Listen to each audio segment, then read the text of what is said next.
Chères toutes, chers tous, bonjour, bonsoir. Aujourd'hui est un nouveau jour, vendredi le 31 octobre 2025. Je suis Timiya, professeur des universités et président du Mouvement pour la libération et le développement du Cameroun, MLDC, parti politique créé en 1998. L'élection présidentielle du 12 octobre 2025 marque un tournant majeur dans notre histoire politique.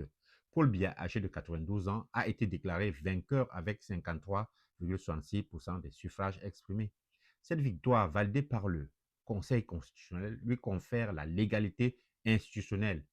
Mais la légalité ne suffit pas à fonder la légitimité. Regardons les faits. Le Cameroun compte environ 30 millions d'habitants.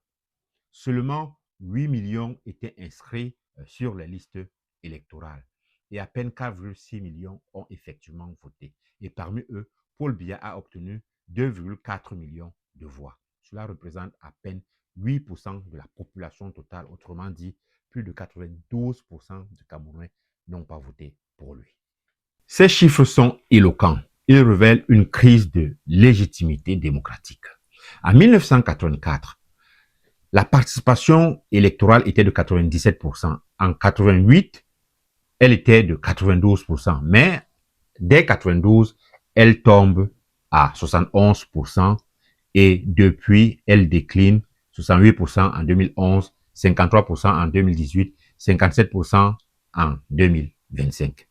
Cette chute traduit une démobilisation profonde. Le peuple ne s'oppose pas au pouvoir. Il s'en éloigne. Ce retrait silencieux du citoyen signifie une rupture du lien entre l'État et la société. Le pouvoir reste légal, mais il perd son adhésion. Pour le gouvernement, ce retrait et ce constat n'est pas une accusation, c'est un diagnostic.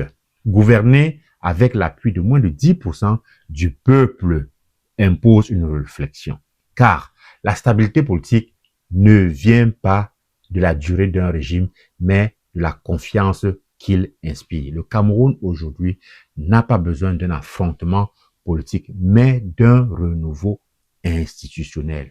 Il faut réformer le système électoral, rétablir la transparence et redonner aux citoyens le sentiment que leur voix compte réellement.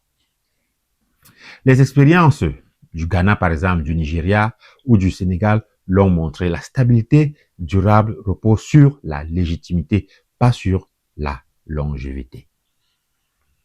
En conclusion, le scrutin de 2025 confirme que Paul Biya conserve sa légalité, mais a perdu la légitimité populaire. Et sans légitimité, aucune république ne peut durer.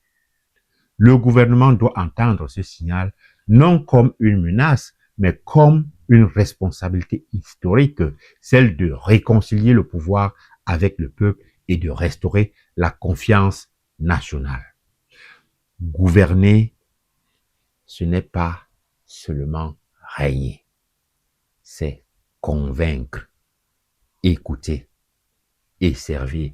Pour ceux et celles qui veulent plus de détails sur cet article, visitez ma page web yaptimi.com. Vive le MLDC, vive le Cameroun, God bless Cameroun.